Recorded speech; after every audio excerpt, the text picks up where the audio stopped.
Bismillah. Assalamualaikum warahmatullahi wabarakatuh. Innal hamdalillah nahmaduhu wa nasta'inuhu wa nastaghfiruh wa na'udzu billahi min shururi anfusina wa sayyiati a'malina may yahdihillahu fahuwal muhtadi wa may yudlil falan tajida lahu waliyyan mursyida. Asyhadu an la ilaha illallah wahdahu la syarika lah wa asyhadu anna Muhammadan abduhu wa rasuluh alladzi la nabiyya ba'dah. Wa qala Allah subhanahu wa ta'ala, ya ayyuhalladzina amanu taqullaha haqqa tuqatih wa la tamutunna illa wa antum muslimun. Ya ayyuhalladzina amanu taqullaha wa qulu qawlan sadida yuslih lakum a'malakum wa yaghfir lakum dhunubakum wa man yuti'illaha wa rasulahu faqad faza fawzan 'azima.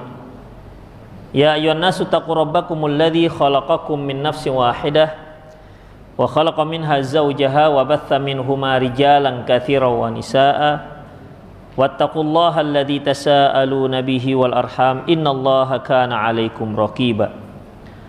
Amma ba'du, innastaqal hadithi kitabullah wa khairal hadi hadi Muhammad sallallahu alaihi wasallam wa syarral umur muhdatsatuha wa kullu muhdatsatin bid'ah wa kullu bid'atin dhalalah wa kullu dhalalatin finnar. Ikhwah rahimani Allah wa iyyakum. Alhamdulillah, Allah Subhanahu wa taala masih memberi kita taufiknya, hidayahnya, petunjuknya kepada kita, sehingga masih memberi kita kesempatan dan kelapangan waktu dan keluangan waktu hingga berkumpul untuk hadir di majelis pengajian yang ini merupakan nikmat yang Allah Subhanahu wa taala berikan kepada kita, yang tidak diberikan kepada banyak kaum muslimin, di mana saat ini apalagi malam Ahad banyak kegiatan-kegiatan yang tak penting, bahkan kegiatan maksiat yang mereka lakukan. Salawat serta salam kita tujukan kepada Rasulullah sallallahu alaihi wasallam, kepada karib kerabat, kepada para sahabat dan seluruh umat Islam yang berusaha untuk menghidupkan sunnah-sunnah Rasulullah sallallahu alaihi wasallam. Ikhwah, untuk malam ini saya ambil dari buku yang judulnya Ithafu Ulil Albab fi Tahqiq bi Huquqi Tifli wa Ahkamihi fi Su'ali wa Jawab. Saya ambil dari satu pembahasan min ahammiyatil adab wa wadha'ifil lati yambaghi ayatahalla biha al-abawan liyatamakkana min at-ta'thiri 'ala al-aulad. Di antara adab-adab yang penting yang seharusnya dilakukan oleh orang tua agar pendidikan itu berpengaruh terhadap anak-anak. Ikhwah, semua kita ingin agar anak-anak kita menjadi anak-anak yang soleh dan solehah, semuanya tanpa terkecuali. Bahkan preman sekalipun kalau ditanya kepingin agar anaknya menjadi anak-anak yang soleh dan solehah. Tetapi untuk mendapatkan anak-anak yang seperti ini butuh perjuangan. Tidak bisa dengan memperbanyak jadwal main futsal kemudian anak menjadi solehah dan soleh. Tidak bisa. Dia perlu belajar, menganalisa, mengamati, kemudian membuat kesimpulan. Apalagi anak-anak kita ini pendidikan mereka di usia dini beda ketika mereka sudah berusia remaja. Bahkan bisa berbeda sikap kita, cara mendidik mereka dalam kurun waktu 3 tahun dari usia mereka.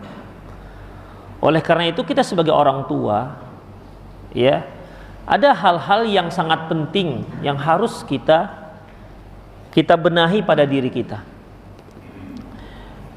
Kalau antum merasa anak saya kok bandel, susah diberitahu, ketahuilah ikhwah, mereka yang duduk di belakang itu, anak-anak kita, itu lahirnya dalam keadaan suci. Ya, lahir dalam keadaan suci, putih, tak ada dosa sedikit pun, tak ada pengaruh sedikit pun. Makanya Rasulullah Shallallahu Alaihi Wasallam mengatakan, kullu mauludin yuladu alal fitrah. Setiap anak itu lahir di atas fitrah, suci. Fa abawahu yuhawidanihi wa yumajjisanihi wa yunassiranihi. Kedua orang tuanya lah yang merubahnya menjadi Yahudi, Nasrani, dan Majusi. Tidak ada seorang anak pun begitu lahir ditinjunya ayahnya. Gak ada. Tidak ada sejarahnya itu.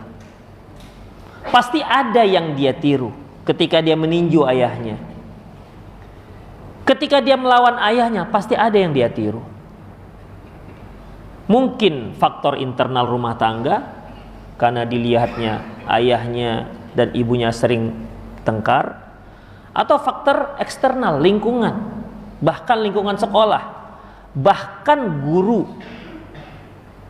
Dalam kitab Tarbiyatul Abna, Fiqh Tarbiyatul Abna, bahkan tempat-tempat berkunjung. Makanya antum-antum yang sering berkunjung-kunjung wisata, perhatikan tempat itu.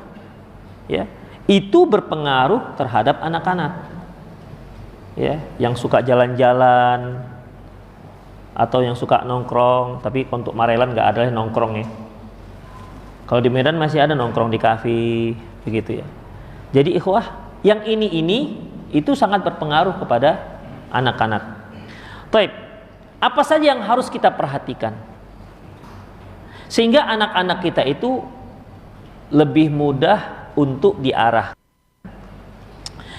Yang pertama ikhwah, ini disebutkan al-qudwatul hasanah, yaitu tauladan yang orang tua, baik ayah maupun ibu, wajib memberikan tauladan yang baik kepada anak-anaknya. Wahiyya tu'tabar min ahammiyati wasaili tarbiyati. Mengenai kuduah, memberikan contoh yang baik kepada anak-anak, termasuk sarana pendidikan yang terpenting dalam pendidikan anak-anak. Terpenting karena anak itu sangat erat dengan kedua orang tuanya, dan ini ayah dan ibu. Bukan hanya ayah dan bukan hanya ibu, tapi keduanya. Dia wajib untuk bisa menjadi uswah, qudwah hasanah bagi anak-anaknya. Illam takun ahammuha al itlaq. Bahkan bisa kita katakan yang terpenting dari yang semua yang penting dalam unsur mendidik anak-anak. Makanya kalau antum menyuruh anak antum, nak hafal ya Quran. Kalau dia balik nanya, bapak hafal berapa? Apa yang antum jawab? Apa itu? Apalah yang antum jawab? Coba bang, apa yang antum jawab? Bapak hafal berapa? Gak pernah dia nanya begitu, masih kecil anaknya. Kalau antum sudah dapatkan usia anak remaja mulai 10 tahun, kita ajak dia ngafal Quran, dia akan bertanya, kenapa kok ngafal Quran? Umi sudah hafal berapa? Antum belum pernah ditanya anak antum begitu? Belum? Masya Allah, masih lugu anak antum itu. Tapi kalau antum ditanya seperti itu, Abi memang hafal berapa? Kalau antum nggak bisa jawab, gagal antum. Itu akan dijadikan senjata bagi anak-anak. Mereka dengar pula ya.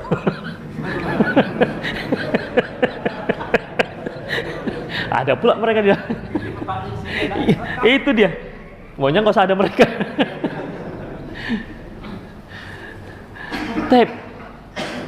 Dan ini dirasakan oleh beberapa orang yang mungkin kalau sudah mulai anak atau mulai bisa menjawab. Ikhwah, kalau anak-anak itu cerdas, dia akan mulai menjawab-jawab.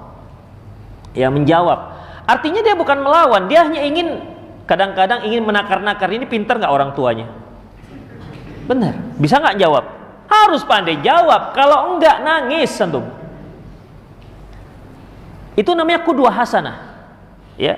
Artinya minimal mereka melihat kita itu juga ngapal, itu loh. Itu dia.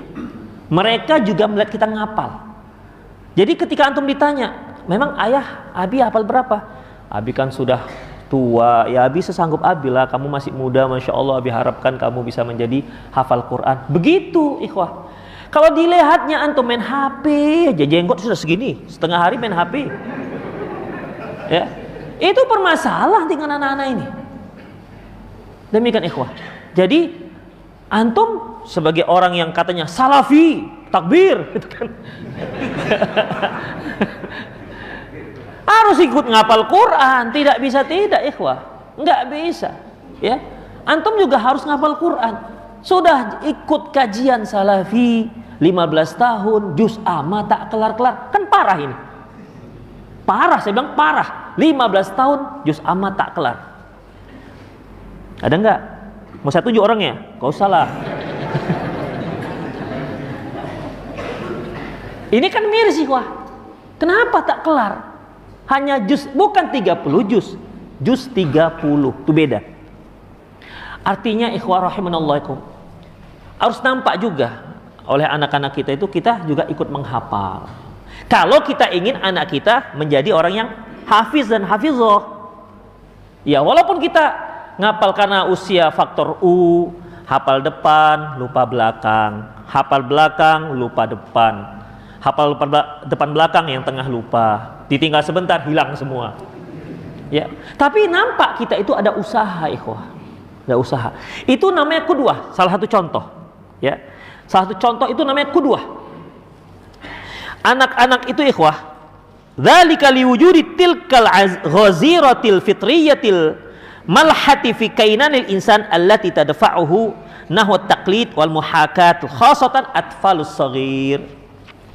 Dikarenakan pada diri seorang itu punya insting yang mendorong dia untuk meniru, terutama anak-anak.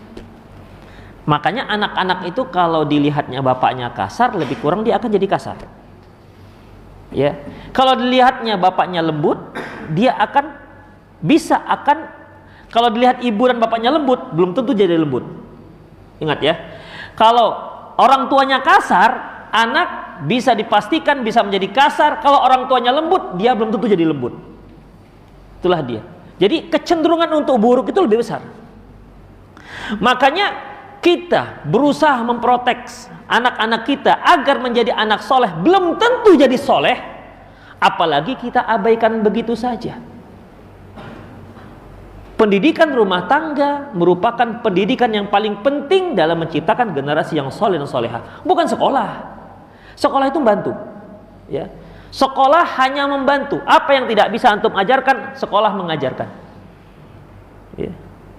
Jangan diserahkan pendidikan anak kepada sekolah 100%. Sudahlah uang sekolahnya murah, kemudian udahlah jadi solehah lah ini kalau masuk sini. Ketika anaknya baling dikit, gimana ini sekolah? Nah begitu saja kan. Oleh karena itu rahimanallahu wa iyyakum, anak-anak itu, terutama anak-anak, mereka punya insting kuat untuk meniru, ya, punya insting kuat untuk meniru. Wadzalika li'annal murabbi huwal mithl a'la fi nadrat tifli wa uswatul salihah fi ainihi. Dikarenakan murabbi, seorang pendidik, yaitu kedua orang tuanya, di mata mereka kita itu adalah orang yang terbaik. Makanya mereka bisa meniru apa yang kita lakukan. Itu yang pertama, ikhwah rahimanallahu wa iyyakum, yaitu berikan contoh yang baik dari sisi apapun, ya. Nanti aja kata infaknya, nanti aja bang, karena kalau taklim itu untuk mengajak antum konsentrasi susah, ya. Lagi konsentrasi lewat kucing, seganteng apapun ustadz, kucing lebih ganteng, benar, ya. Nanti bagi-bagi aqua gelas, bahkan nggak hausnya, tapi bagi-bagi aqua gitu. Demikian ikhwah rahimanallahu wa iyyakum. Jadi nanti aja ya kata infaknya, ya. Masih banyak duit di sini kan? Alhamdulillah. Baik. Jadi ikhwah rahimanallahu wa iyyakum. Apa saja harus kita berikan contoh. Ya, harus kita berikan contoh.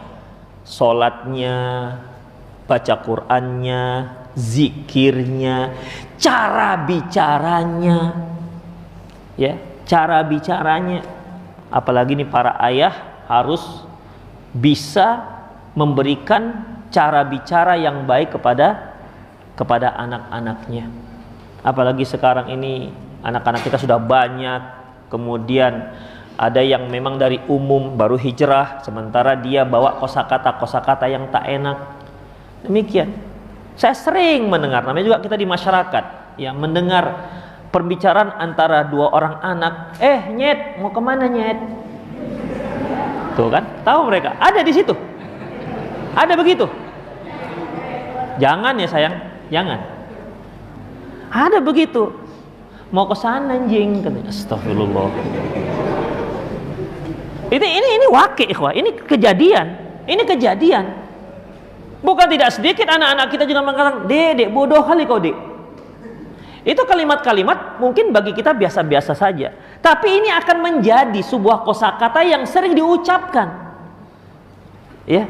Pemilihan kata-kata yang kasar, bodoh. Ya, guru juga begitu. Ketika anak muridnya nggak bisa, jangan bodoh kali kau ini. Demikian. Gini aja masa kau nggak bisa? Kata-kata itu akan direkam oleh anak-anak. Demikian ikhwah. Ya. Jadi dalam masalah ini kita sebagai orang tua, ayah dan ibu, berikan contoh kepada anak-anak kita dari semua bidang. Dan satu hal ikhwah, jangan nisbatkan contoh itu kepada kita, tapi langsung nisbatkan kepada Rasulullah Sallallahu Alaihi Wasallam. Ya, nisbatkan langsung kepada Rasulullah Sallallahu Alaihi Wasallam. Contohnya, kita ingin mendidik anak kita kalau makan jangan lari-lari. Kita ingin mendidik anak kita kalau makan makanlah pakai tangan kanan. Ya, maka pertama kita dahulu yang mencontohkan kepada mereka, kita tuh kalau makan pakai tangan kanan. Setelah itu ingatkan anak-anak kita kalau makan pakai tangan kanan. Semua makanan, bukan cuma makan nasi pakai tangan kanan, makan bonbon pakai tangan kiri, makan kerupuk jange pakai tangan kiri. Semua makanan. Dan itu mereka lihat dari kita, ikhwah. Mereka lihat dari kita. Kita kasih tahu, nak, makan pakai tangan kanan. Demikian ikhwah. Kenapa ya pakai tangan kanan? Tangan cantik, nak, tangan cantik. Ya, nggak laku sekarang begini pendidikan. Tangan cantik, di mana cantiknya dia bilang. Demikian. Nisbatkan itu kepada Rasulullah Sallallahu Alaihi Wasallam. Kalau antum hafal hadisnya, masya Allah. Kenapa ya kok pakai tangan kanan? Kalau Rasulullah Sallallahu Alaihi Wasallam, la ya'kulanna ahadukum bishimalihi wa la yashrabanna biha, fa inna syaitan ya'kulu wa yashrabu biha. Masya Allah, terperangahan antum. Hafal lebih ya, masya Allah, ya, barusan dihafal.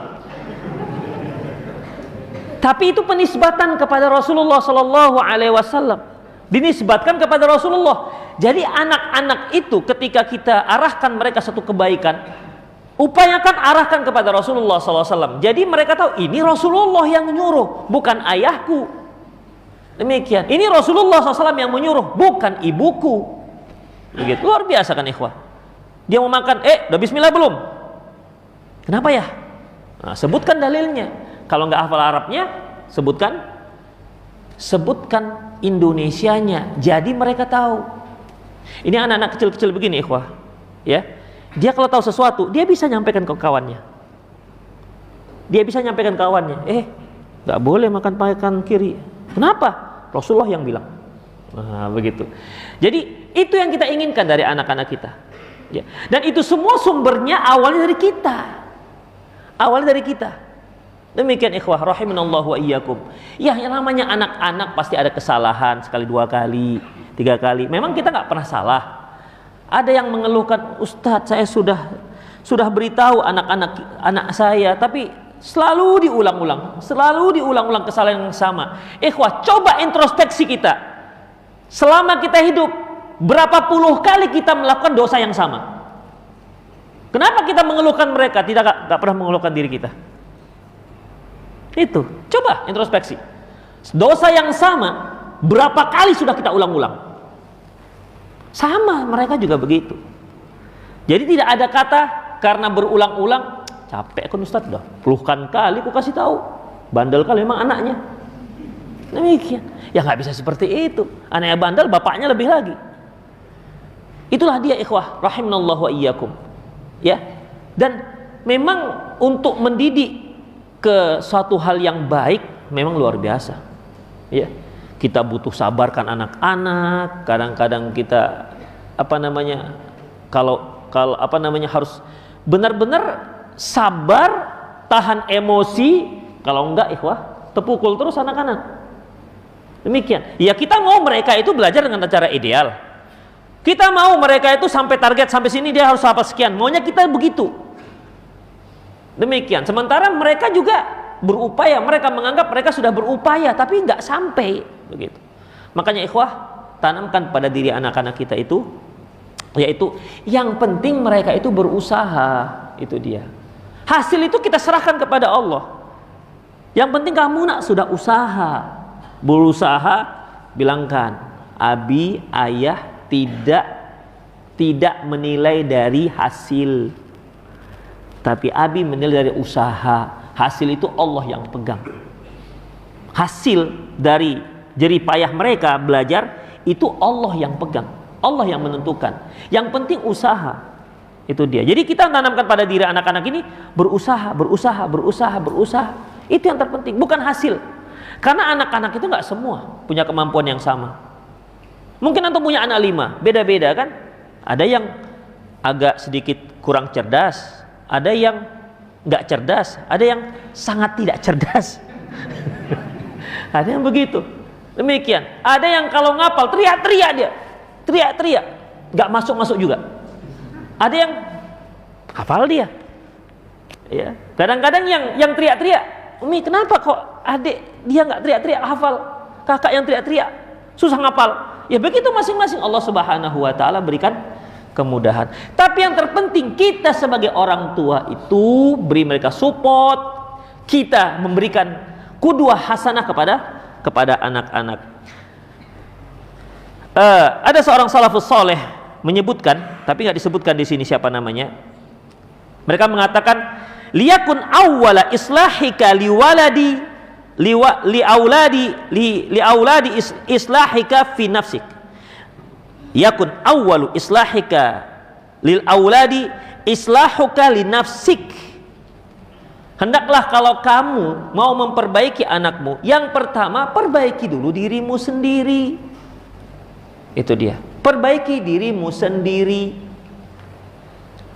Kemudian fa inna uyunahum ma'qudatun bi'ainaik. Mata mereka itu sangat terkait dengan mata kalian, wahai orang tua.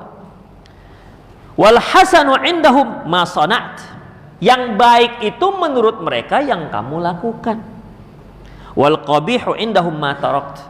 Dan yang buruk itu menurut mereka apa yang kamu tinggalkan. Begitulah anak-anak.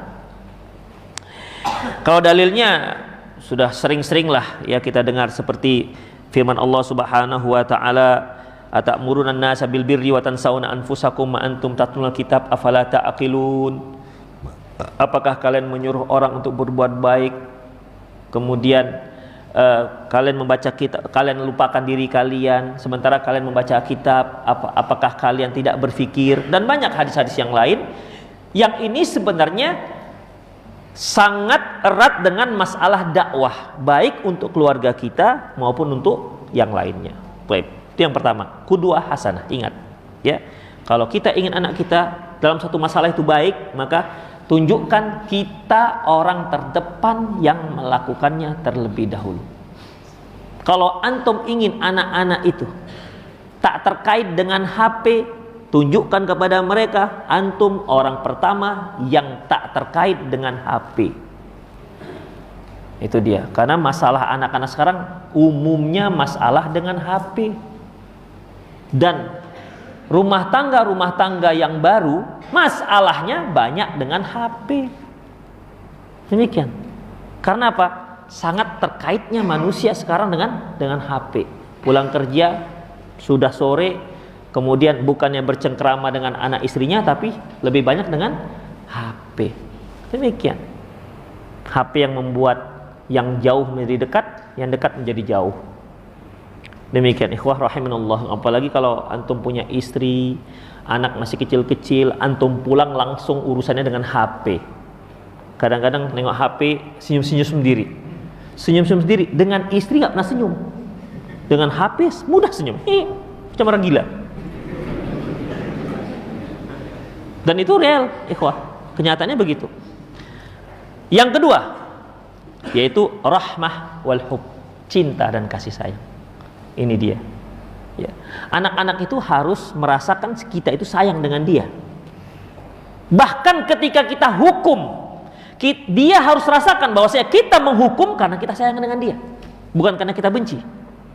Ya. Kalau anak kita hukum, dia merasakan kita itu benci dengan dia, hukuman ini hukuman yang keliru, salah kaprah nih hukuman. Demikian. Ini biasanya kalau seorang tua itu terlalu sering menghukum, sering hukum. Hukuman itu seringnya memang bukan hukuman fisik, tapi kata-kata. Ya, hukuman kata-kata. Ini yang sering akhirnya membuat anak itu menjadi minder, apalagi kalau perempuan. Ya, apalagi kalau perempuan. Ikhwah rahimanallahu wa iyyakum. Masalah cinta dan kasih sayang yang harus kita rasakan kepada anak-anak. Anak-anak harus tahu bahwasanya kita itu sayang dengan dia. Begitu. Ya, kita sayang dengan dia. Rasulullah sallallahu alaihi wasallam dengan banyak hadis beliau menunjukkan sayangnya kepada anak-anak. Ya, dalam sebuah hadis diriwayatkan oleh Imam Bukhari dan Muslim, di mana waktu itu Rasulullah sallallahu alaihi wasallam mencium Hasan bin Ali. Mencium Hasan bin Ali. Ada seorang sahabat yang bernama Aqra bin Habish. Dia lihat kok Rasulullah mencium Hasan bin Ali. Mereka orang Arab Badui. Orang Arab Badui ini ikhwah, mencium anak itu anggapan mereka merusak wibawa orang tua. Itu dia. Mencium anak-anak itu sama artinya sedang merusak wibawa orang tua. Makanya mereka nggak pernah mencium anak-anaknya. Taib. Ketika itu ikhwah rahimanallahu wa iyyakum, berkata Aqra bin Habis, "Inna li 'asyrah minal waladi ma qabbaltu minhum ahad." Aku punya 10 anak, tak ada satupun yang pernah kucium.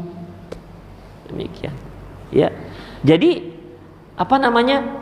seorang anak, ya enggak apa-apa, silakan antum mencium anak antum, silakan. Bahkan Rasulullah mencium anaknya yang sudah gadis kan? Seperti Fatimah radhiyallahu anha dicium. Apabila Fatimah datang ke rumah Rasulullah SAW, beliau pun bangkit dari tempat duduknya, kemudian beliau sambut, beliau cium Fatimahnya, beliau pegang tangannya, disilahkan duduk di tempat beliau duduk. Begitu, itu sudah gadis. Ya, kadang-kadang kita kan karena nggak terbiasa, jadi ganjil gitu kan, jadi ganjil. Tiba-tiba antum cium anak, apa ini ayah ini? Maksudnya apa ini? Bisa begitu, kenapa? Tidak dibiasakan. Ada yang ingin? Tidak dibiasakan. Ya, padahal memang harus dibiasakan. Itu mencium itu merupakan salah satu cara kita merasakan kepada si anak bahwasanya kita tuh sayang kepada mereka. Demikian. Ya, ada sebuah hadis di mana ketika Rasulullah SAW, ketika seorang sahabat duduk, ya, datang anak laki-lakinya. Di pangkunya di sebelah paha kanan. Kemudian dicium dengan dia. Datang anak perempuannya di pangku di sebelah kiri, tak dicium. Apa kata Rasulullah? Yang satu kau cium, yang satu enggak kau cium. Sampai seperti itu. Ya. Sampai seperti itu ikhwah. Itu masalah cium. Artinya yang seperti ini yang mungkin dianggap apalah cium, apalah arti sebuah cium, ya. Ini merupakan salah satu cara kita. Ya, cara kita untuk menunjukkan kita itu sayang kepada mereka. Demikian ikhwah. Mereka harus merasakan kita itu sayang kepada mereka. Kemudian dalam hadis yang lain dari Aisyah radhiyallahu anha qalat ja'a Arabiyyun kemudian apa kata Rasulullah SAW? Man la yarham la yurham. Yang tidak menyayangi tidak akan disayangi. Dalam hadis yang lain dari Aisyah radhiyallahu anha, di mana orang Arab Badui juga mengomentari Seperti itu ketika Rasulullah mencium anaknya, apa kata Rasulullah? Awa amliku laka an naza'allahu min qalbika rahmah. Apakah kamu bisa sanggup menghalangi kalau Allah Subhanahu wa taala mencabut kasih sayang dari hatimu? Artinya memang di keluarga kita itu harus kita hangatkan kasih sayang itu.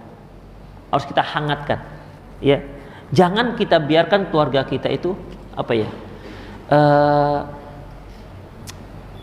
kaku atau seperti jaf itu kering begitu.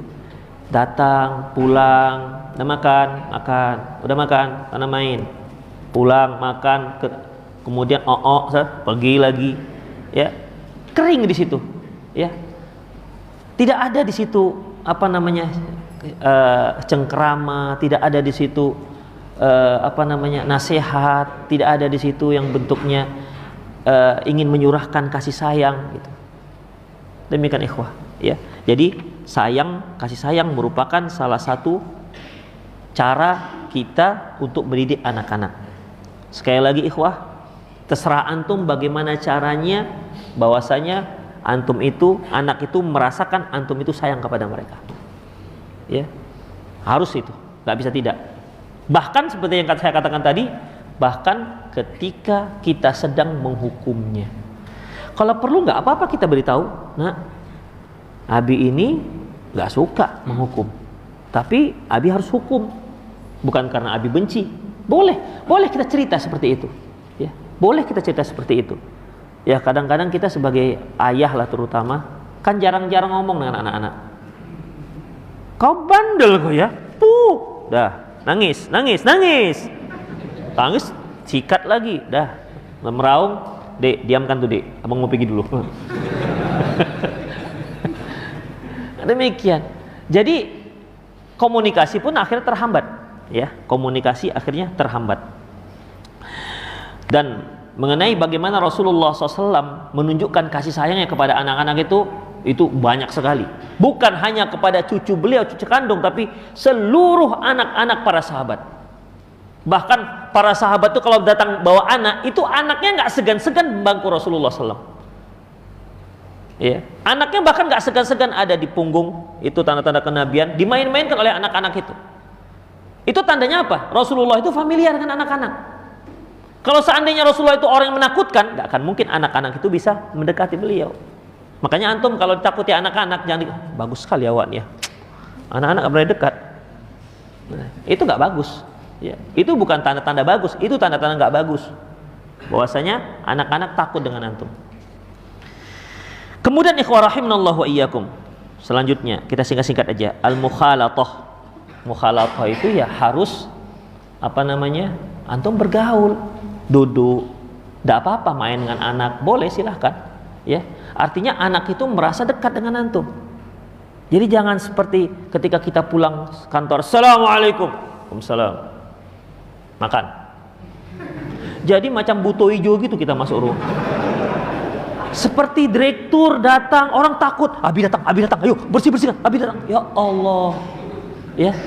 Kita itu sebagai orang tua bukan untuk menggitukan keluarga kita, bukan. Ya. Bukan membuat takut mereka. Justru seharusnya kita datang itu membuat sejuk mereka. Begitu ikhwah.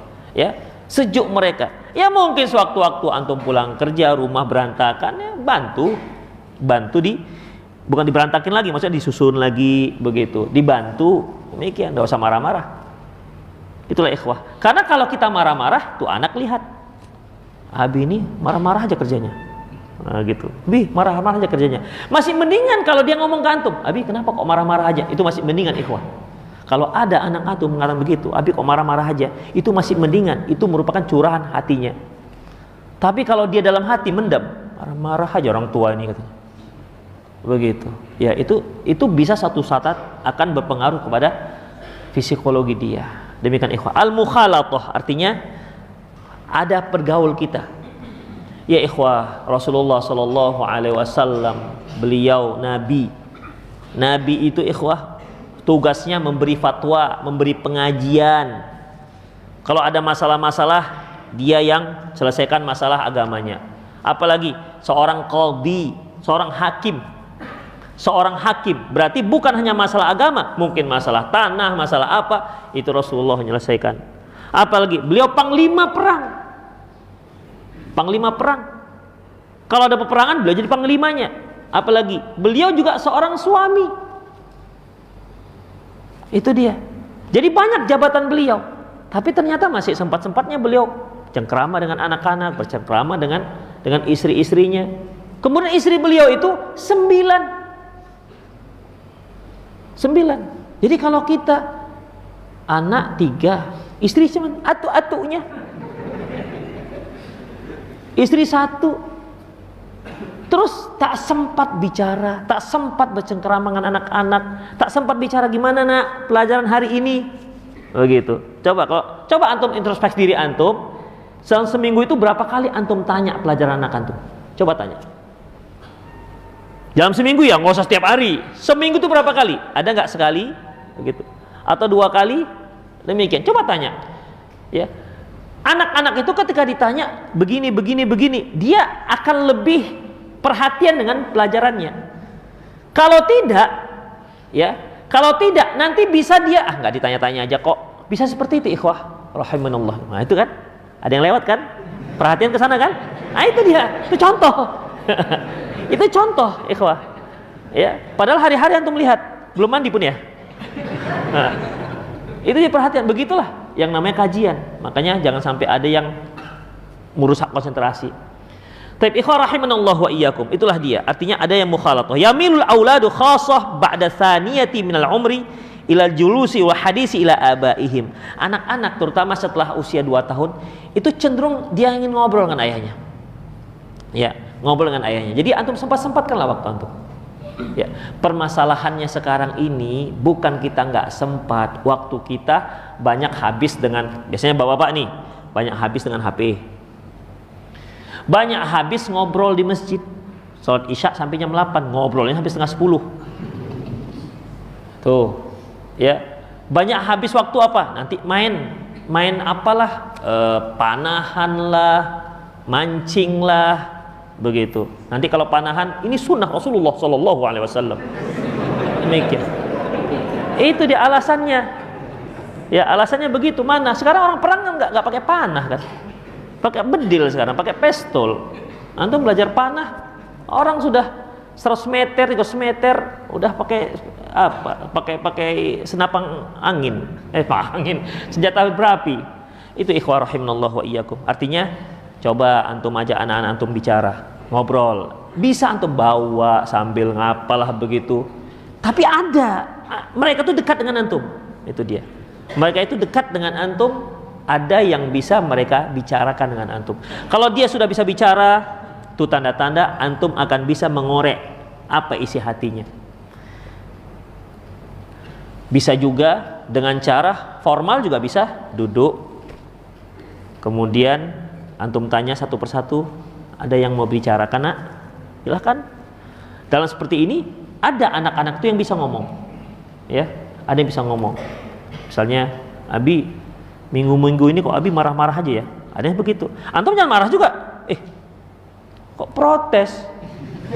Nggak bisa begitu, ya? Nggak bisa. Ada anak itu ikhwah yang dia tidak bisa ngomong. Untuk anak seperti ini, suruh dia nulis, mengungkapkan. Dan satu hal lagi, kita orang tua pasti punya salah pada anak-anak. Minta maaf pada anak-anak kita kalau punya salah. Begitu. Kalau Abi ada salah, mohon maaf. Udah mau habis ya waktu kita ya. Mohon maaf. Demikian ikhwah rahimanallah wa iyyakum. Ya, itulah dia waktu maghrib ke isya. Ya, yaitu perhatian kita kepada anak-anak kita. Pertama yaitu qudwah hasanah. Yang kedua apa tadi? Iya, rahmah wal mahabbah. Ketiga, al mukhalatah, artinya bergaul. Upayakanlah antum bergaul dengan anak-anak. Dan satu hal, ingat bahwasanya uswatun hasanah itu untuk semua bidang. Ya, untuk semua bidang, dari mulai kerajinan dalam belajar, dari mulai kerajinan dalam ibadah, juga dari tutur kata. Ya, tutur kata. jaga tutur kata kita, jangan sampai ditiru oleh anak-anak kita dengan tutur kata yang buruk. Itu saja ikhwah rahimanallahu wa iyyakum, semoga bermanfaat. Ada lagi nanti kan? Nggak ada? Hah? Ya? Nah, jawab. Nggak ada yang perlu ditanya kan? Udah jelas semua. Apa kurang jelas tadi? Oh gitu. Biasa bapak-bapak jarang curhat. Bapak-bapak jarang curhat. Mak-mak yang curhat. Oke, nanti setelah Isya kita ada waktu mungkin 10-15 menit. Semoga bermanfaat. Aku qouli hadza wa astaghfirullah li wa lakum wal muslimin innahu wal ghafurur rahim.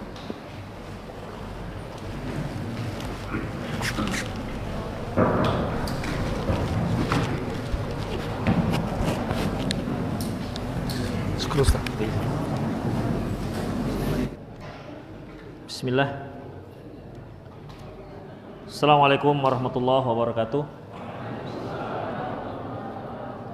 Innal hamdalillah wassalatu wassalamu ala Rasulillah amma ba'd. Ikhwah rahimanallahu wa iyyakum. Poin berikutnya kita tambah lagi, yaitu terkait dengan ad-du'a wa tadarru'. Doa kepada Allah Subhanahu wa taala, merendahkan diri di hadapan Allah Subhanahu wa taala. Artinya jangan lupa kita senantiasa memanjatkan doa kepada Allah Subhanahu wa taala untuk anak-anak kita, untuk pendidikan mereka, untuk akhlak mereka. Karena hidayah itu adanya di tangan Allah Subhanahu wa taala. Sehebat apapun usaha kita, namun ketentuan akhirnya itu hanya ada di tangan Allah Subhanahu wa taala. Al-Hadi wallah. Yang memberi hidayah itu hanya Allah Subhanahu wa taala. Makanya kita lihat seperti anaknya Nabi Nuh alaihissalam, ternyata dia mati dalam keadaan kafir. Bukan dikarenakan Nabi Nuh itu kurang dalam berdakwah, tidak.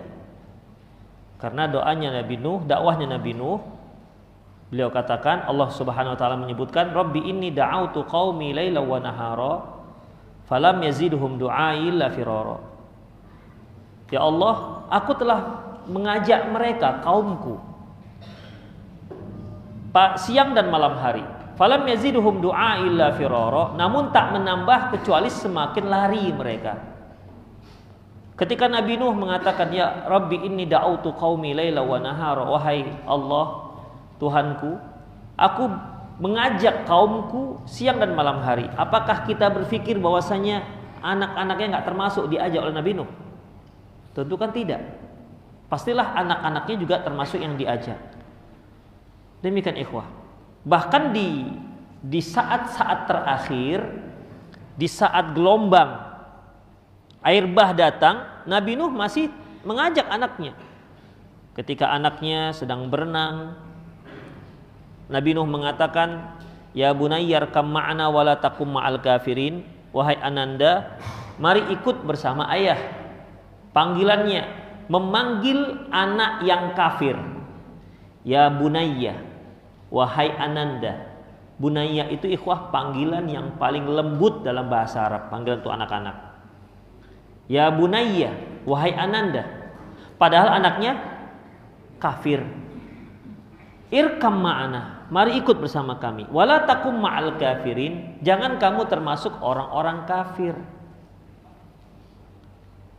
Nabi Nuh mengajak anaknya ini atas dasar wahyu. Makanya kita juga dalam mengajak anak-anak kita pada masyarakat harus ada dasar wahyu. Kata si anak, qala sa'awi ila jabali ya'simuni minal ma. Ya, aku akan lari ke puncak gunung yang akan menyelamatkan aku dari banjir. Itu jawaban anaknya. Memang kalau dicerna dengan akal, nggak akan mungkin gunung itu bisa tenggelam. Ya kalau sekarang misalnya medan banjir, kira-kira Sinabung tenggelam nggak? Akal kita kan mengatakan tidak mungkin. Sinabung tenggelam nggak kira-kira? Apa Sibayak tenggelam nggak kira-kira? Ya kalau kita dalam akal kita kalau medan banjir si nabung si baya nggak akan tenggelam, itulah akal kita. Tapi kan wahyu mengatakan akan tenggelam. Si anak menjawab dengan akal dia. Kata si ayah, kata Nabi Nuh, qala la 'asimal yaum min amrillah. Hari ini nggak akan ada yang selamat kecuali yang mendapat rahmat dari Allah Subhanahu wa taala. Akhirnya wahala bainahumal mauju fakana minal mughraqin, dan mereka pun dipisah dengan gelombang, dan anaknya termasuk orang yang ditenggelamkan oleh Allah Subhanahu wa taala. Itu pun Nabi Nuh masih berdoa, Rabbi inna bani min ahli. Ya Allah, sesungguhnya anakku termasuk keluargaku. Demikian ikhwan, sampai seperti itunya.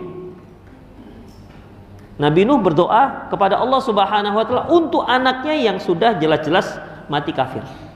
Itu menunjukkan ikhwah rahimanallahu wa iyyakum, ya, bagaimana doa, ya, doa itu sangat penting.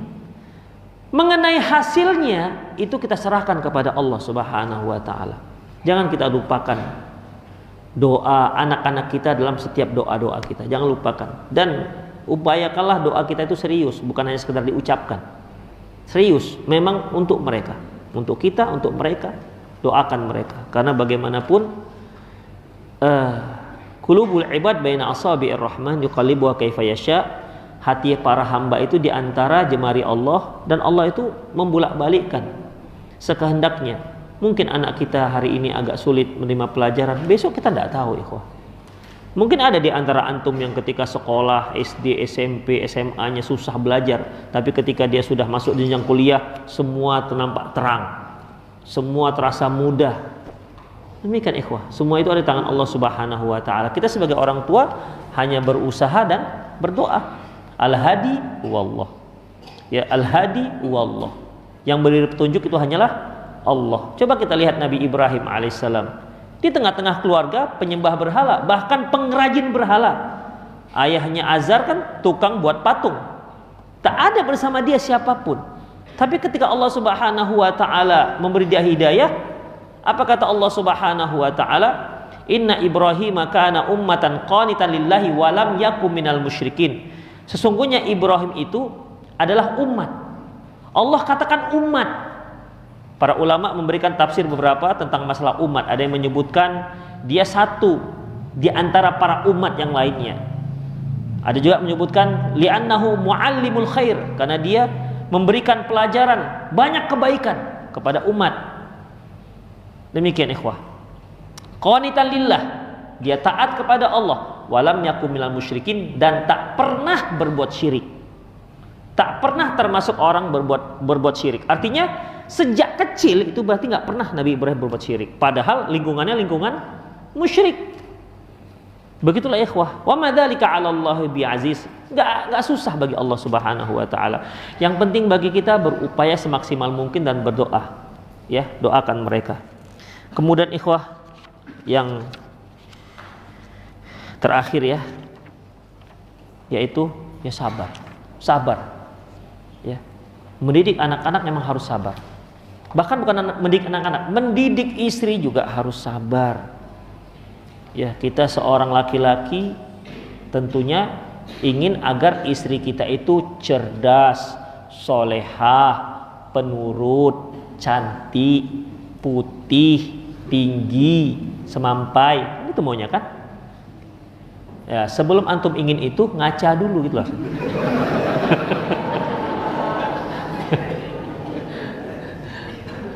Ya boleh sih cita-cita seperti itu, tapi begitulah keinginan kita kan begitu.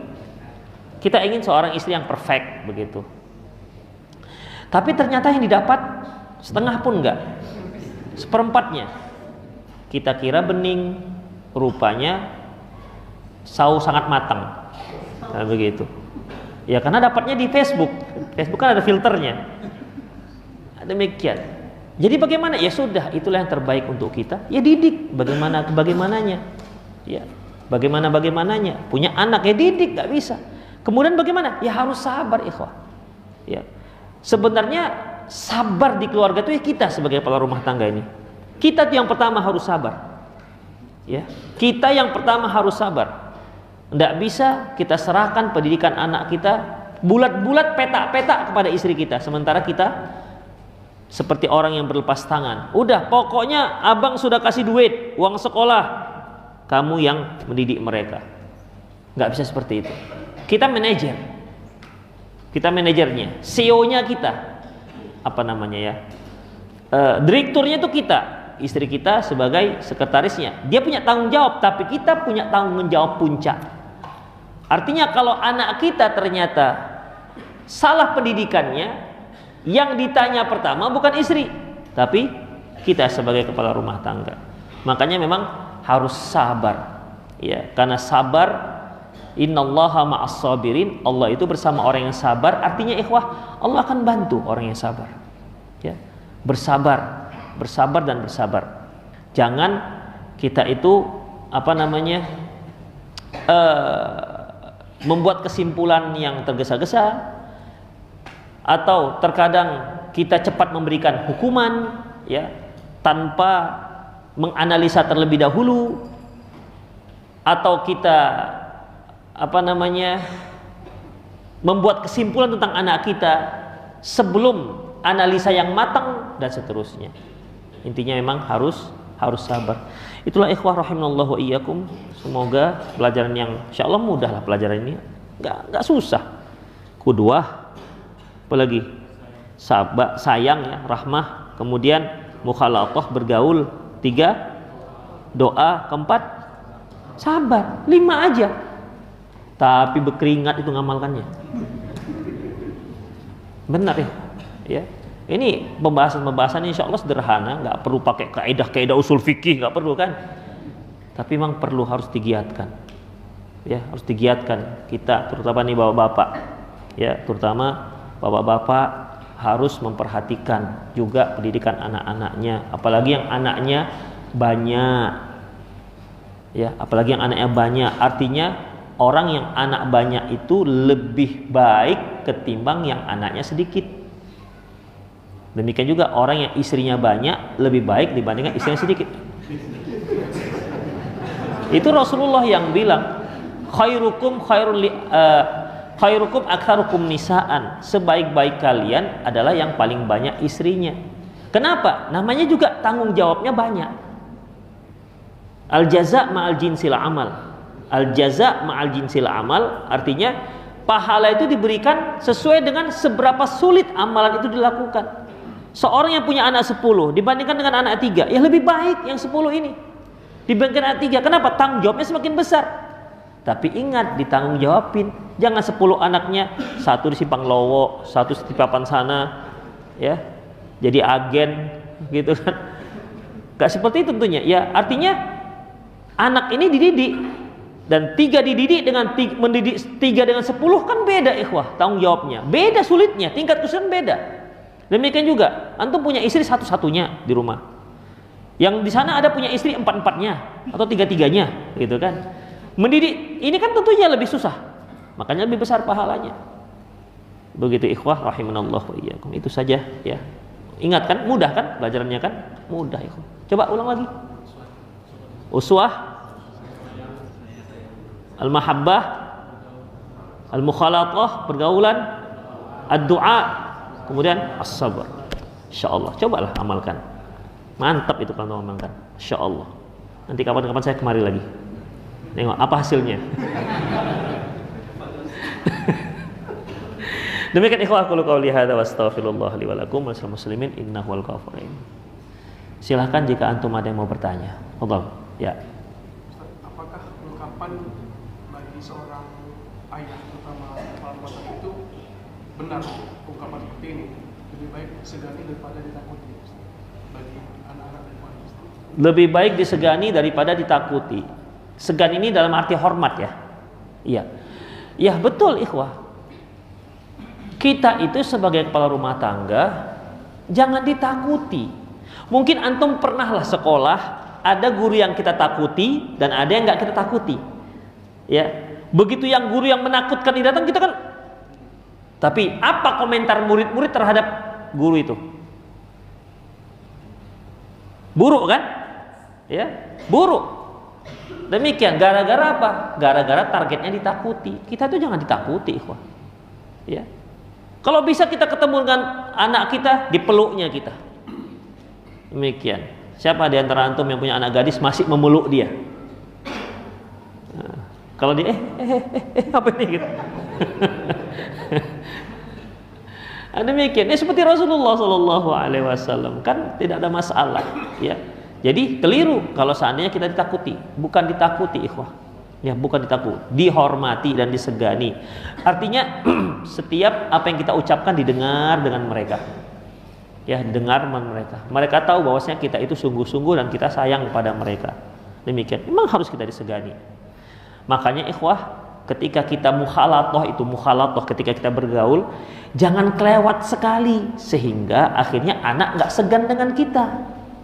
Ya, misalnya antum main dengan mereka, main patuk lele lah, kemudian akhirnya antum menganggap dia kena kelewat batas, akhirnya dia menganggap sama seperti temannya, ya, temannya, akhirnya ngomongnya pun begitu, Pak, sini kau dulu Pak, ini gimana nih Pak, begitu, akhirnya nggak sopan itu dia. Jadi jangan sampai ditakuti, jangan sampai dianggap remeh dengan anak-anak, itu dia.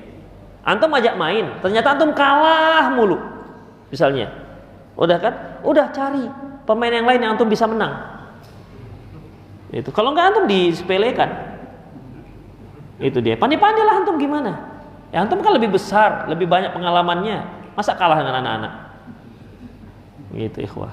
Ya, itu dia. Allahu a'lam. Ya.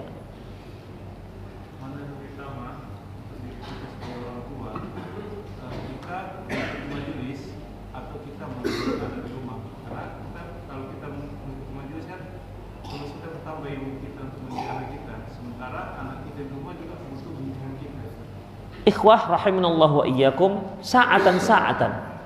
Ya, sa'atan itu artinya ada waktunya. Antum harus atur.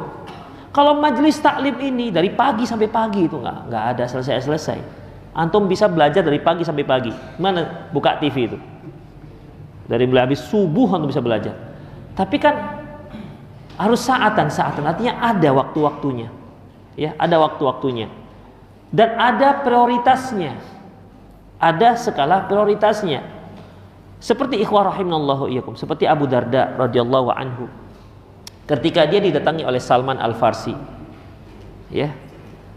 Kemudian Salman Al-Farsi melihat Ummu Darda, kata Salman Al-Farsi, "Ya Ummu Darda, ma li araki mutabaddilah." Kamu tuh kok kayak gini, artinya enggak terawat begitu. Kata Ummu Darda, saudaramu Abu Darda tidak menginginkan dunia sedikit pun. Jadi Rasulullah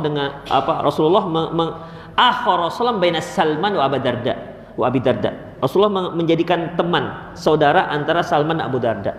Makanya Abu Darda dengan Salman itu lebih dekat. Demikian ikhwah. Kemudian ketika datang Abu Darda, dia makan.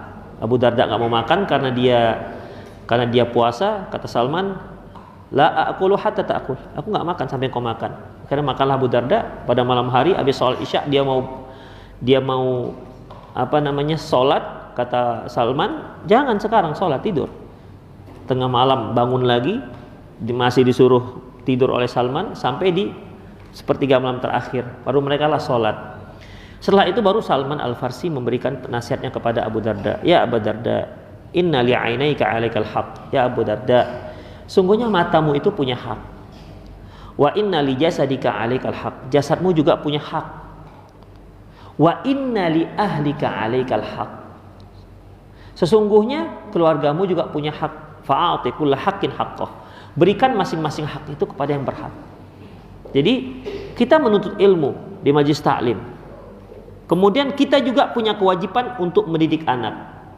Maka cari waktunya untuk majelis taklim, cari juga waktunya untuk mendidik anak. Demikian. Ya. Itu dia. Jadi kita menambah khazanah ilmu kita dalam untuk mendidik anak kita. Begitu. Antum mau belajar ilmu waris. Si anak kan belum belajar ilmu waris.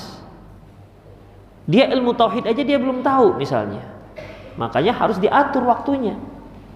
Ya, harus diatur waktunya. Pandai-pandai antum mengatur waktu. Makanya saya katakan tadi, Rasulullah tuh beliau panglima, beliau mufti, beliau juga presidennya, beliau juga punya sebagai seorang suami, beliau seorang bapak dan seterusnya, seorang kakek. Tapi memang memberikan masing-masing waktu. Ikhwah, Allah Subhanahu wa taala memberikan kita waktu 24 jam itu cukup. Bohong kalau ada yang mengatakan bahwasanya nggak cukup waktu 24 jam. Cukup kalau kita mau mengaturnya. Karena sesungguhnya kalau kita jujur masih banyak waktu yang kita buang begitu saja tanpa kita manfaatkan.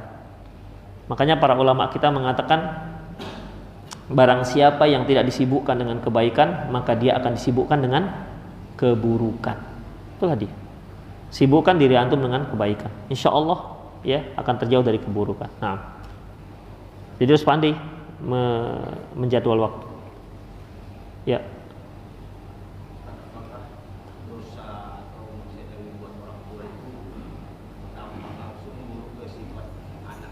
Ya, apakah dosa yang dilakukan oleh orang tua berdampak langsung kepada anak?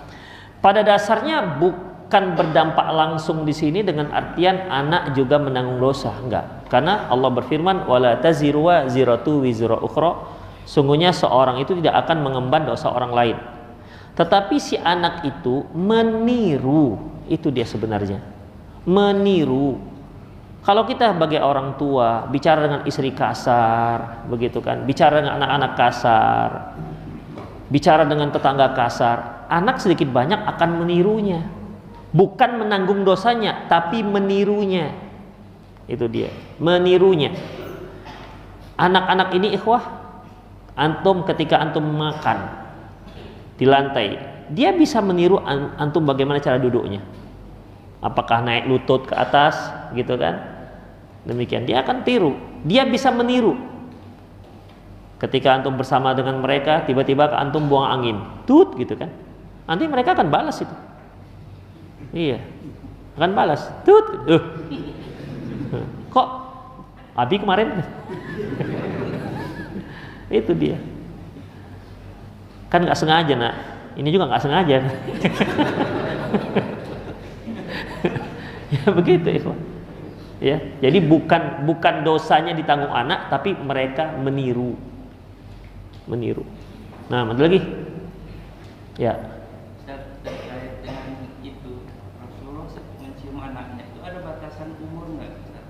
Anak perempuan kalau seorang ayah mencium atau memeluknya. Rasulullah Shallallahu Alaihi Wasallam, hadis ini diriwayatkan oleh Aisyah radhiyallahu anha, di mana beliau menyebutkan bahwasanya tidak ada yang mirip dengan Rasulullah SAW itu selain melebihi Fatimah, di mana waktu itu Fatimah sudah menikah, bukan dia masih gadis. Ya, apabila Rasulullah SAW datang ke rumah Fatimah, Fatimah menyambut dia, berdiri disambutnya ayahnya, kemudian dia cium ayahnya, dia pegang tangan ayahnya, dan dia persilahkan duduk di tempat duduknya. Demikian juga Rasulullah ketika datang Fatimah radhiyallahu anha mengunjungi Rasulullah, Rasulullah bangkit dari tempat duduknya, dia sambut dia Fatimahnya, dicium Fatimahnya, dia pegang tangannya, dipersilahkan duduk di tempat duduknya. Begitu. Itu sudah berkeluarga. Nggak ada batasannya. Yang nggak boleh anak orang. Ya. Iya, kadang-kadang kalau anak itu malas kita ciumnya, tapi kan yang orang bawanya mau mencium aja. Iya, ada kadang-kadang entah juga gimana gitu, malas saja kalau untuk cium anak tuh malas saja bawaannya. Demikian. Ya, ada lagi silakan. Ya, ya Pak, silakan Pak.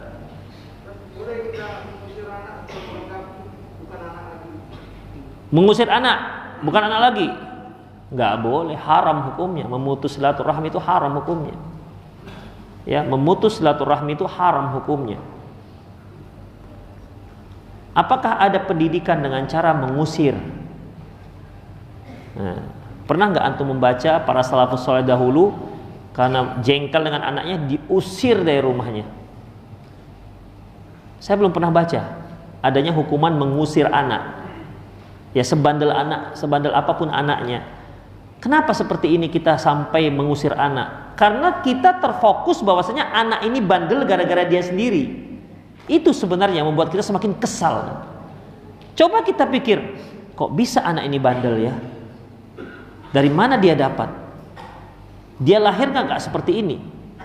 Kalau kita introspeksi diri kita, ikhwah, kita nggak akan sejengkel itu.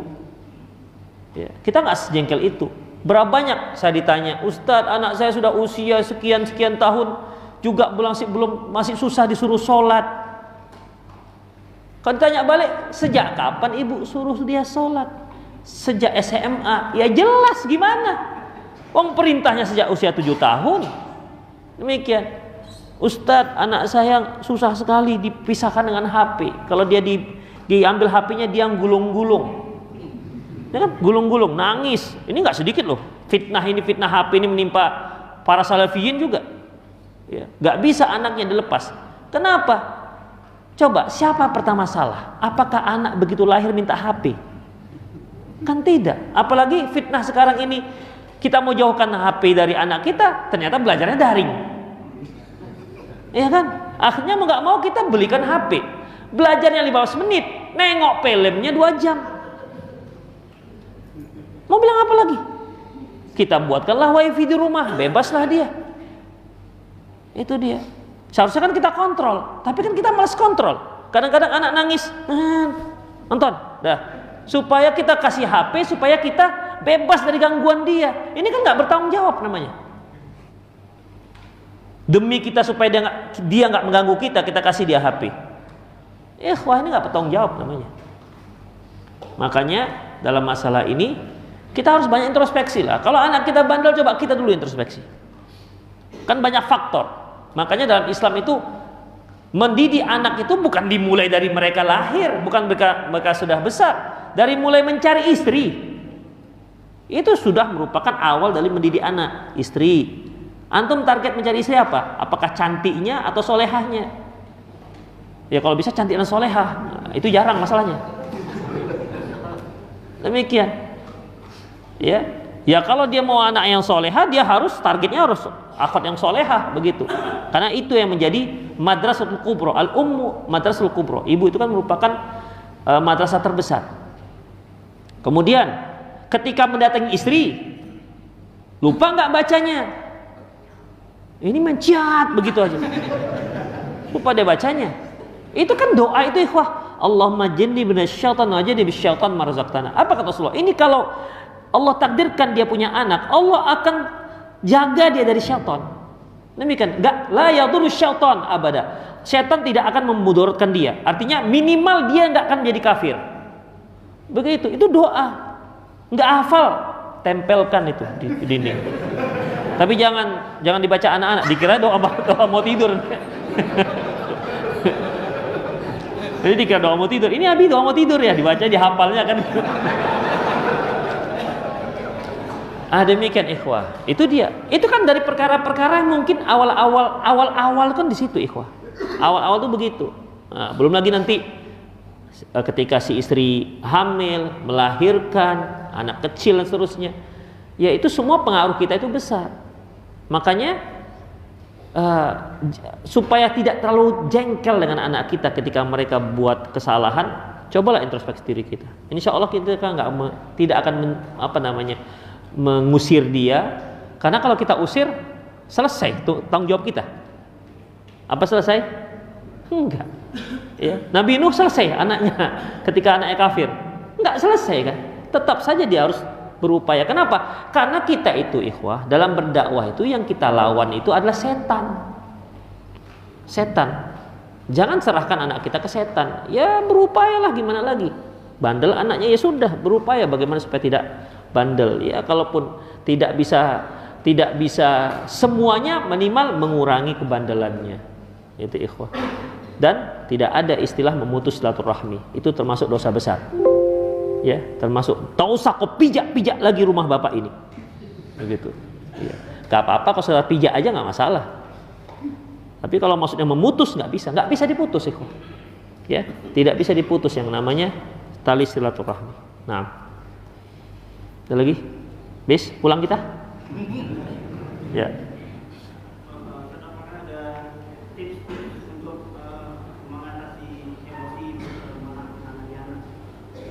Iya. Tips supaya nggak emosi. Iya. Ikhwah, sebenarnya emosi itu kan amarah. Dan menahan emosi ini kan sudah ada sunnahnya dari Rasulullah Sallallahu Alaihi Wasallam. Ya, pertama Rasulullah katakan, ucapkan a'udzubillahi minasyaitonirrajim. Masalahnya ketika kita emosi lupa kita bacaan itu. Itu masalahnya. Ya. Kalau diingatkan, bang, jangan emosi bang, baca auzubillah. Apa auzubillah? Auzubillah. Gitu. Malah istri yang dimarahin. Demikian. Itu padahal itu kuncinya kan. Kisahnya kan sahabat tuh begitu. Inilah a'lamu kalimatan law qalahu la dhahaba mimma wajad. Aku tahu satu kalimat, apabila diucapkan maka akan hilanglah apa yang sedang dia rasakan, emosi itu. Kan sahabat itu kemudian menyampaikan, ya, menyampaikan hal ini kepada sahabat yang marah tadi. Apa katanya? Apa namanya? Bahasa Arabnya, atau apakah kamu kira aku ini sedang gila? Begitu ikhwah. Itu dia. Akhirnya kan nggak menyebutkan. Tuh, menyebutkan a'udzubillahi minasyaitonirrajim. Yang kedua, merubah posisi. Kalau antum marahnya sambil duduk, jangan berdiri, bertambah. Ingat nggak waktu kita sekolah dulu, guru kan marah lagi duduk dia, berdiri dia. Nah, itu biasa penghapus itu, ya kan? Penghapus naik. Tahu antum kan penghapus dulu itu bagaimana? Ya kan? Itu kan kayu. Beda dengan penghapus sekarang, plastik, dilempar cuma 3 meter melayang. Itu penghapus kayu, 10 meter. Karena dia berdiri, guru kita itu berdiri. Dia dari duduk, makanya rubah posisi. Kalau antum lagi marahnya berdiri, duduk. Kalau marahnya duduk, ya silahkan tidur. Cari tempat tidur lah maksudnya, jangan tidur di situ.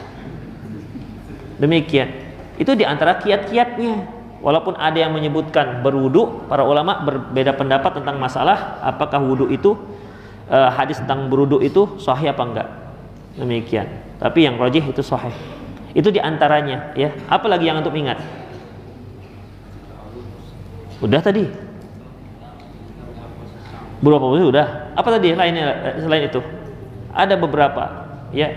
Kemudian ya mengingat keutamaan mampu menahan amarah, sebagaimana sabda Rasulullah, "Man kadimal ghaid wa huwa qadir ayyan fadahu da'awullah ala ru'usil khalaik." Barang siapa yang dia marah dan dia sanggup untuk melampiaskan amarahnya kepada orang yang dia marahi, sanggup dia tahan itu, sanggup dia barang siapa menahan amarah sementara dia sanggup melampiaskan amarahnya kepada orang yang dia marahi, maka Allah Subhanahu wa taala akan panggil dia di hadapan seluruh makhluk. Summa yukhayyiruhu min hurin 'ain. Kemudian Allah akan suruh dia pilih bidadari mana saja yang dia inginkan. Artinya mengingat itu. Ya, mengingat itu. Demikian. Insyaallah ta'awuz, merubah posisi insyaallah sudah bisa, asalkan diingat. Itu asalkan diingat. Dan mungkin ada hal-hal yang lain. Nah, silakan.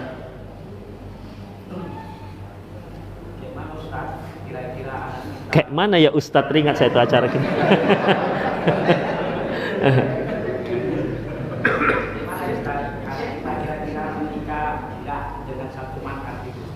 Menikah tidak dengan satu manhaj. Ya. Kalau hukum asalnya boleh-boleh saja, sah pernikahan. Jangankan tak satu manhaj, tak seagama juga boleh, asalkan yang perempuannya yang Yahudi dan Nasrani. Demikian ikhwah rahimanallahu wa iyyakum. Al-yawma uhilla lakumut thayyibat wa ta'amul ladzina utul kitaba hillul lakum wa ta'amukum hillul lakum wal muhsanatu minal ladzina utul kitaba hillul lakum. Dan wanita-wanita yang suci-suci, ya, halal bagi kalian idza ataitumuhunna ujurahunna, apabila kalian bayar maharnya. Jadi wanita Yahudi, kalau wanitanya itu wanita ahlul kitab, wal muhsanatu minal ladzina utul kitaba min qabl, dan wanita-wanita yang ahlul kitab, ya, yang ahlul kitab, boleh seorang laki-laki muslim menikah dengan seorang wanita ahlul kitab, Yahudi atau Nasrani, sah pernikahannya.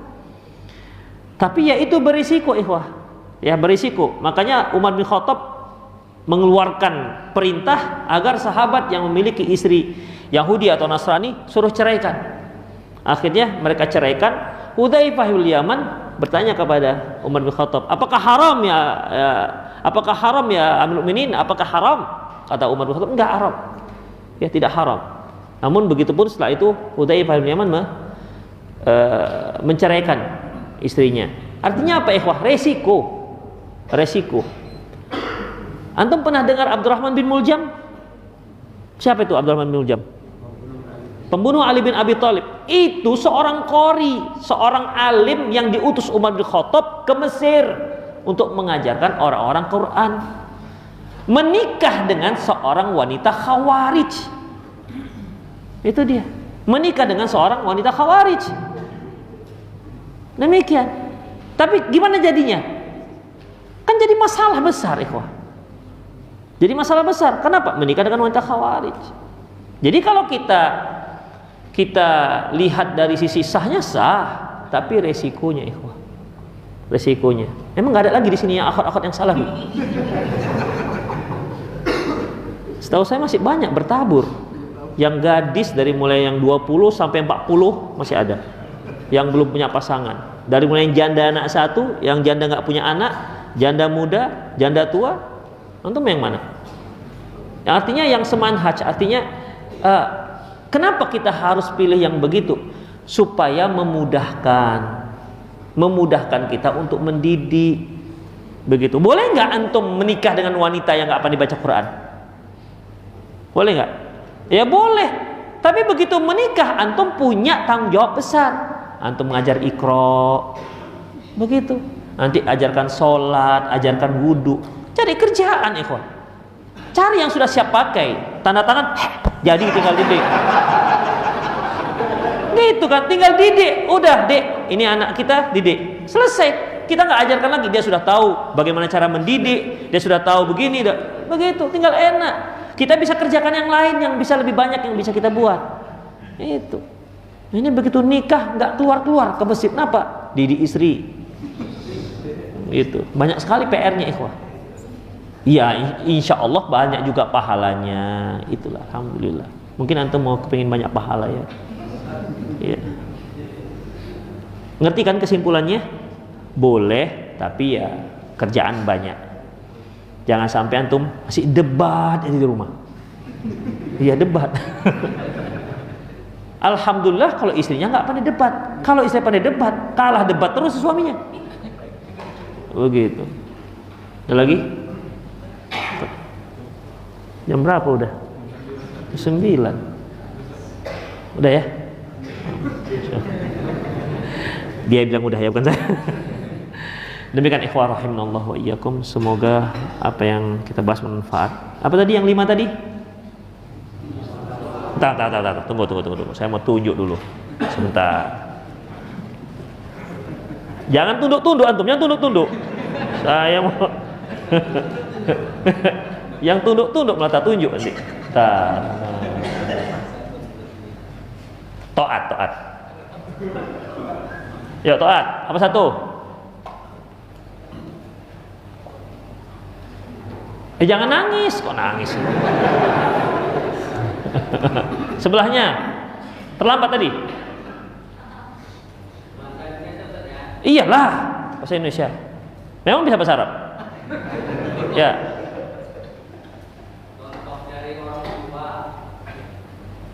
Ya, tauladan. 2, kasih sayang.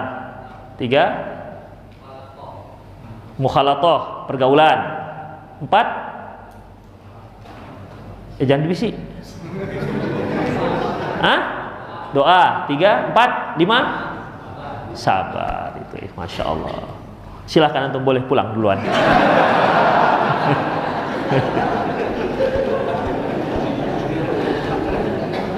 Demikian ikhwah, aku qouli hadza wa astaghfirullah li wa lakum wal muslimin innahu wal ghafurur rahim. Kita akhiri dengan doa kafaratul majlis. Subhanakallahumma wa bihamdik, asyhadu an la ilaha illa anta astaghfiruka wa atubu ilaik. Wa sallallahu ala Muhammad wa ala alihi wa ashabihi ajma'in. Wa akhiru da'wana alhamdulillahirabbil alamin. Assalamualaikum warahmatullahi wabarakatuh.